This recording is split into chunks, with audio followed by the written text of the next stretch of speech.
빌립보서 4장 4절로 9절까지 말씀입니다.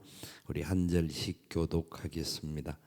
주 안에서 항상 기뻐하라. 내가 다시 말하노니 기뻐하라.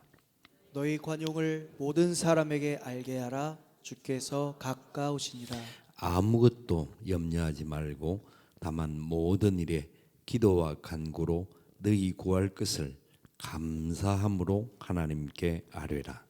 그리하면 모든 지각에 뛰어난 하나님의 평강이 그리스도 예수 안에서 너희 마음과 생각을 지키시리라. 끝으로 형제들아, 무엇이든지 참되며 무엇이든지 경건하며 무엇이든지 오르며 무엇이든지 정결하며 무엇이든지 사랑받을 만하며 무엇이든지 칭찬받을 만하며 무슨 덕이 있든지 무슨 기림이 있든지 이것들을 생각하라. 너희는 내게 배우고 받고 듣고 본바를 행하라. 그리하면 평강의 하나님이 너희와 함께 계시리라. 아멘.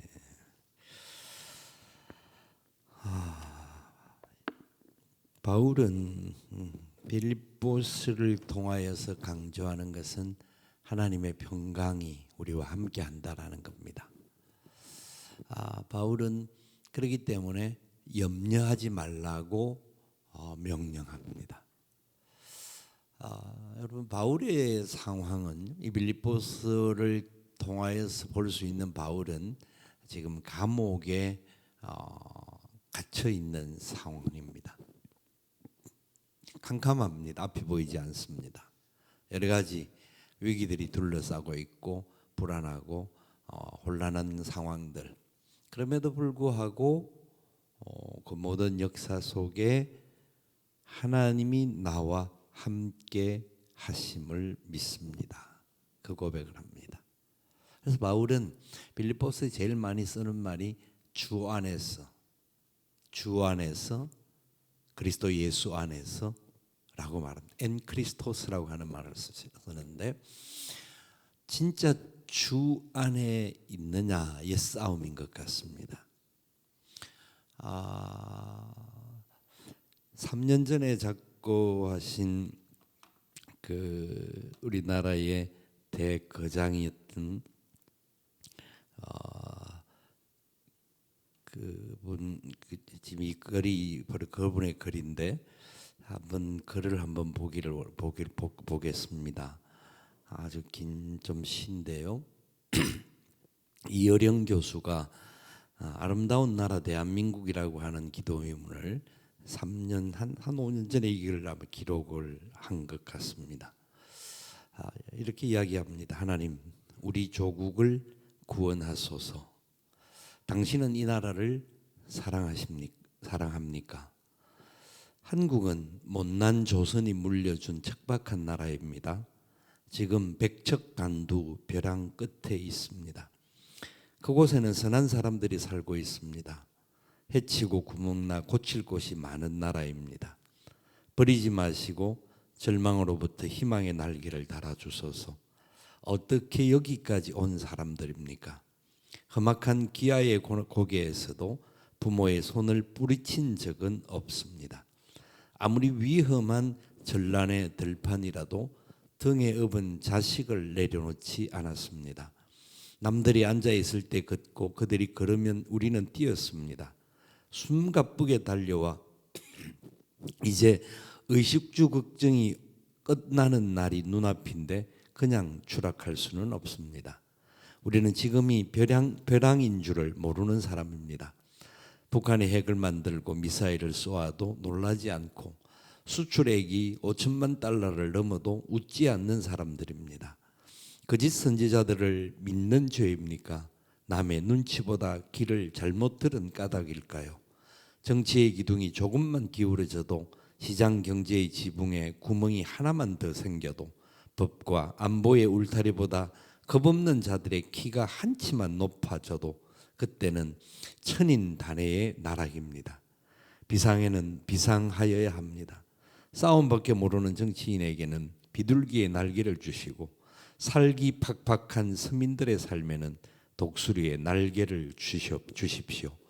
주눅들은 기업인들에게는 갈매기의 비행을 가르쳐 주시고 진흙바닥의 지식인들에게는 구름보다 높이 나르는 종달새의 날개를 보여 주십시오. 그들을 날게 하소서. 뒤처진 자에게는 제비의 날개를, 헐벗은 사람에게는 공작의 날개를, 홀로 사는 노인에게는 학과 같은 날개를 주소서. 그리고 남남처럼 되어가는 가족에게는 원앙새의 깃털을 내려 주소서. 이 사회가 갈등으로 더 이상 찢기기 전에 기러기처럼 나는 법을 가르쳐 주옵소서. 소리내어 서로 격려하고 선두의 자리를 바꾸어 가며 대호 정연히 대열을 이끌어가는 저 따스한 기러기들처럼 우리 모두를 날게 하소서. 그리고 이 나라를 사랑하게 하소서. 대단한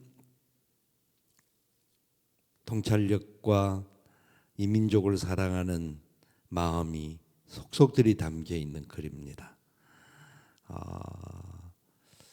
진짜 여러 상황들 속에서 이거는 어떤 상황에도 말을 하기가 쉽지 않는 부분들인데, 그분이 원래는 철저한 무신론자였고 그 조상들에 대한 문안부 장관을 할 때에도 우리나라 조상신에 대한 문제들, 전통을 가지고 사실 우상에 대한 그런 작품들을 굉장히 많이 했던 사람입니다. 그런데 그의 따님이 일찍 죽음을 맞습니다. 죽음을 맞이하는데 그 따님이 신실한 목회자였습니다. 그래서 그 죽음을 맞이하는 과정 속에서 아버지에게 복음이 전해지고 그 복음을 받아들이고 난 이후에 그의 눈과 생각과 삶의 모든 방향은 달라졌습니다. 과거대로 살지 않고 하나님을 바라보고 하나님이 원하는 뜻이 뭔지를 먼저 생각하는, 그래서 나보다 공동체를 생각하게 하고 나라와 민족을 생각하는 부분을 굉장히 많은 글로 남긴 거장이시죠. 지금 이 시대가 필요한 요소들을 다 담고 있는 것 같습니다. 많은 사람들은 나보다 다른 사람이 잘못을 지적을 합니다. 다른 사람들이 뭐가 더 많은 문제가 있다, 이 사람은 저 문제가 있고 저 사람은 저 문제가 있다, 서로를 향하여서 맹렬하게 공격합니다. 그 누구도 그 모든 문제에 대해서 내가 제일 잘못이다라고 책임지는 지도자들이 없습니다. 안타까운 현실을 바라보면서 하나님 앞에 우리는 어떻게 서야 할 것인가 하는 고민들을 합니다. 말씀을 드리기도 했습니다만 정치인들 중에는 신앙 좋은, 개인적으로 만나면 굉장한 신앙인들이 많습니다. 굉장히 나름대로 교회의 장로님으로, 집사님으로, 권사님으로 헌신하는 그런 사람들이 굉장히 많습니다. 그런데 그들 누구도 그리스도인다운 삶의 모습들을 보이지 못한다라는 것들을 너무 많이 느끼게 합니다. 예수님의 십자가가 없는 전쟁이 일어나고 있다는 것을 우리는 느끼게 됩니다.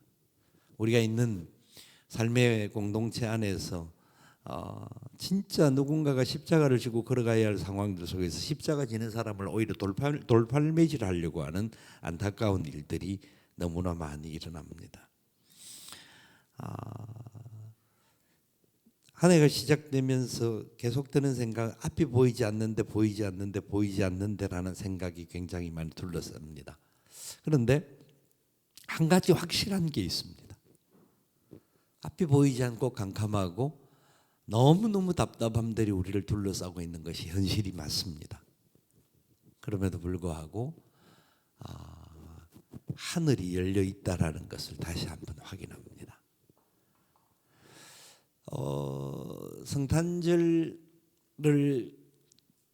성탄절 전날에, 우리 방송이 되기를 24일 날 방송을 했는데 12월 24일 날 방송한 프로그램 중에 하나가 1.4 때 흥남부두에서 철수할 때에 피난민들을 실어 나르는 배에 관한 이야기가 12월 24일 날 방송이 되었습니다. 그 방송의 내용을 살펴보면서 재방송해 주는 것을 보았는데요. 진짜 눈물 없이는 볼 수 없는 이야기였습니다. 피난을 가야 하는 중국군이 들어와서 피난을 가야 하는 상황에 놓여 있는 그 북한에 있는 모든 사람들, 그 대다수의 그쪽 함경도 쪽에 있는 분들이 다 몰렸습니다. 다 몰렸는데 배가 철수해야 되는데 이 군인들이 빠져나가고 뭐 군수 물자를 싣고 나가야 되는 상황에서 사람들을 실어갈 수가 없습니다. 그런데 너무나 놀랍게 통역하시는 우리나라의 박사님이 요청을 하고 선장님들이 듣고 또 장군이 허락을 하고 메가더 장군이 마지막 최종 결정을 해주어서 피난민들을 태우기 시작하는데요. 뭐 우리가 들은 이야기인데 저는 뭐 일반적인 그 이야기까지 다 알면도 불구하고 듣고 보면서 너무 감격을 했는데 12월 2일 날 배에 타는 시간이 사람이 너무 많이 타니까 마지막에는 마지막 그 선장 빅토리아호가 올라와서 사람들을 태워가는데 그 배에 탈 수 있는 사람의 숫자는 60명, 화물선이기 때문에 60명밖에 못 탄답니다. 그건 이제 화물이 있다라는 걸 전제해서. 그런데 그 배에 있는 모든 화물들을 다 내리고 사람을 태웠는데 14,000명이 탄 배입니다. 2020년도인가에 기네스북에 등재됨으로 인해 그 배가 유명하게 이제 거론이 되었는데 한 배에 가장 많은 사람을 태운 배였다.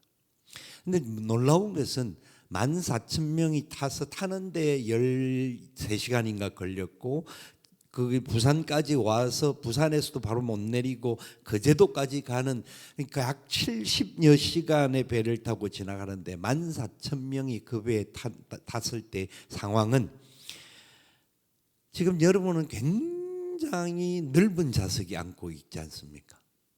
옆에 아무도 걸치지가 않아요. 누워도 괜찮을 만한 자리에 앉아 있거든요.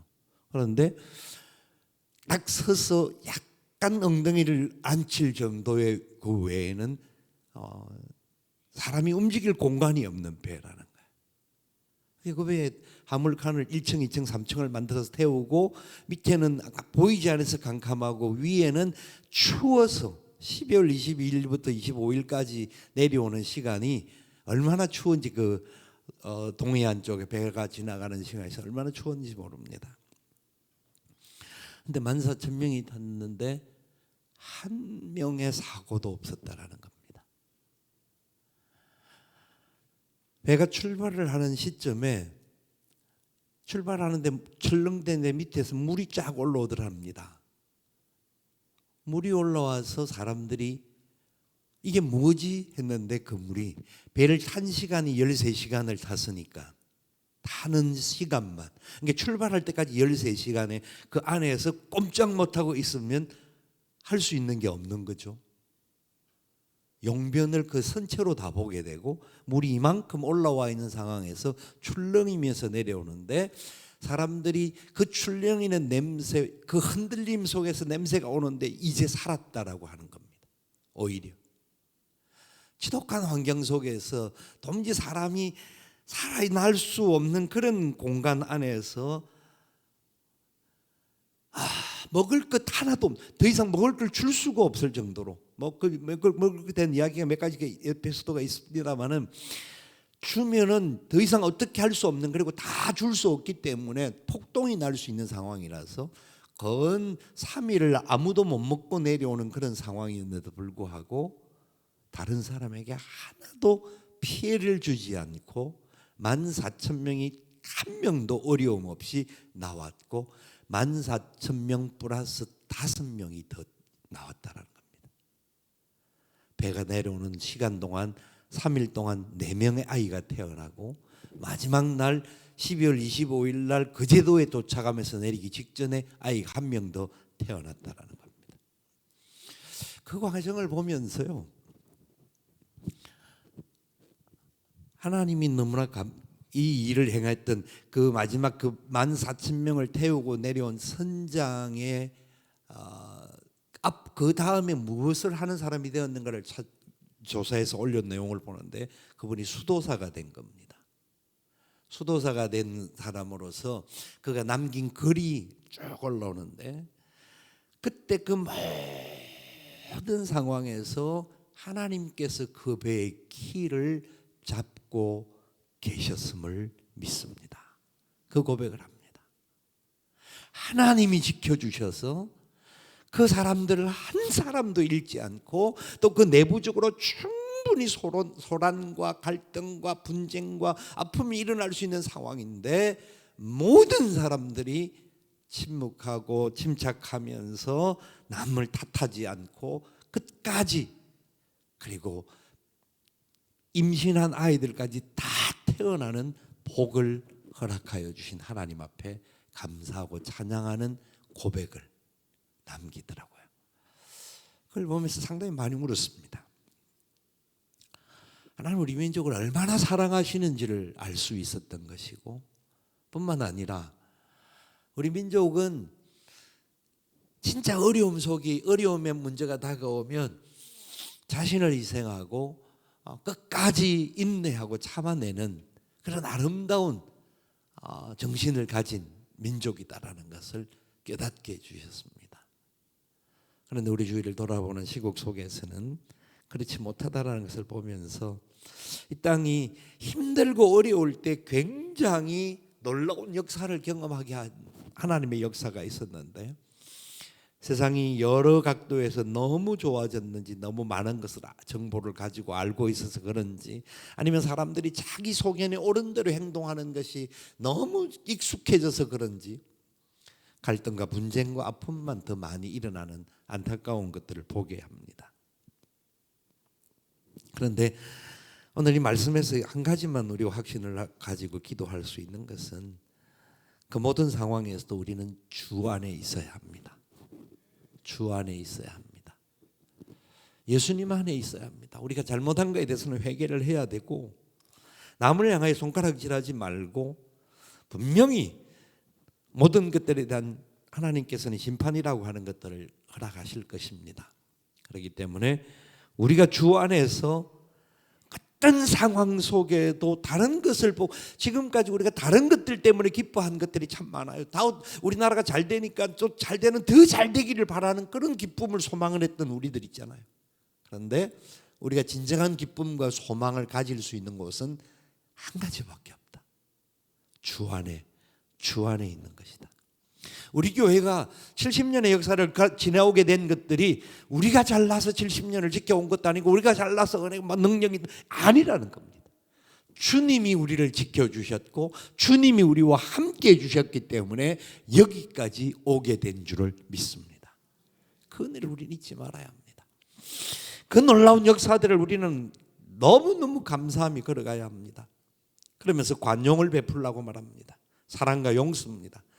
주장하는 자세와 자기들의 의지를 드러내는, 그리고 어떤 욕망을 나타내는 것이 아니라 다른 사람을 관용하라는 겁니다. 주님이 가까우시기 때문에 그렇습니다. 그래서 염려를 내려놓고 너희 구할 것을 감사함으로 하나님 아버지께 아뢰라는 겁니다. 지금 이때는 그 어떤 것보다 우리의 기도가 필요한 때입니다. 하나님 살아계셔서 이 민족을 보고 계시는데, 이런 어려움 속에서도 이 민족이 기도하는 민족으로서 하나님을 향해서 온전히 믿음으로 나아가는 것을 하나님은 보기를 원하십니다. 그래서 우리를 일으키실 것입니다. 우리를 새롭게 하실 것입니다. 참으로 앞이 보이지 않는 캄캄함이 앞에 있다 할지라도 주님 나라가 반드시 임하게 될 것이고 오게 될 것을 믿음으로 바라보아야 합니다. 그래서 이 모든 상황들이 세월이 지나고 난 이후에 진짜 하나님이 주신 평강이 그 속에 있었다 고백할 수 있는 우리가 되어야 할 것입니다. 여러분, 세상은 평화롭지 못합니다. 보면 볼수록 마음의 분노가 나타나고 여러 가지 상황들이 나타나 사람들이 막 힘들어질 수밖에 없습니다. 많은 정보와 많은 뉴스를 차단해야 될 필요도 있다고 생각이 듭니다. 이럴 때일수록 주님을 향한 길을 열고 주님이 내게 주시는 음성이 뭔지, 그래서 내가 나의 삶의 자리에서, 내가 가는 그 자리에서 나 때문에 진짜 다른 사람에게 조금이라도 소망을 줄 수 있고 우리 때문에 다른 사람들이 바라볼 때 하나님은 살아계시다라는 것을 우리가 그래도 보여주면서 살아가야 되지 않겠는가. 섬김의 공동체가 되고 사랑의 공동체가 되고 서로가 격려하고 위로하고, 진짜 예수 믿는 사람들은 희생하면서 남들을 돕는 사람이다. 예수 때문에 평강이 있는 사람들이다. 이 소리를 저와 여러분들이 들을 수 있기를 원합니다. 70년 주신 은혜를 감사할 뿐만 아니라 앞으로 언제 주님 오실지는 모르지만 우리가 그날 될 때까지 우리에게 주어진 하루를 감사하며 살아갈 수 있기를 원합니다. 오늘 아침에 교회 집사님에게서 전화가 왔습니다. 원래 내일 상담, 그 아이 결혼식 때문에 상담을 하기로 시간을 약속을 잡아 놓았었는데 갑자기 일이 생겼다라는 겁니다. 너무 안타까운 소식이 들리더라고요. 이게 혼주되어야 될 며느리의 아버지가 갑자기 교통사고가 나서 천국을 갔다라는 겁니다. 참 인생이라고 하는 시간 속에서 이 좋은 혼사를 앞에 두고 갑자기 아버지가 죽음을 당하는 상황을 우리 뭐라고 설명이 가능하겠습니까? 같이 눈물을 흘릴 수밖에 없고 같이 기도할 수밖에 없다 하는 생각, 그 하나밖에 들지 않습니다. 여러분, 우리 앞에 있는 모든 상황들, 어떤 문제들이 있다 할지라도 하나님 앞에 기도하면서 믿음으로 간구하면서 하나님 회복을 주시고 은혜를 주시고 평강을 주시고 주님 때문에 기뻐할 수 있는 우리가 되게 하여 주시옵소서. 기도로 나아갈 수 있는 저와 여러분 될 수 있기를 예수님의 이름으로 축원을 드립니다. 아멘. 우리 함께 찬양하며 기도하기를 원합니다. 혼자 걷지 않을 거예요. 함께 찬양하십시다.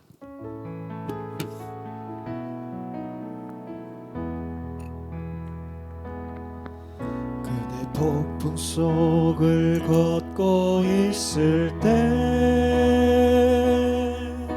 비바람을 마주해야 할 때 불빛조차 보이지 않아도 그대 혼자 걷지 않을 거예요. 두려움 앞에서 하늘을 보아요. 외로운 그대여 걱정 마요. 꿈꾸는 그 길을 또 걷고 걸어요. 그대 혼자 걷지 않을 거예요.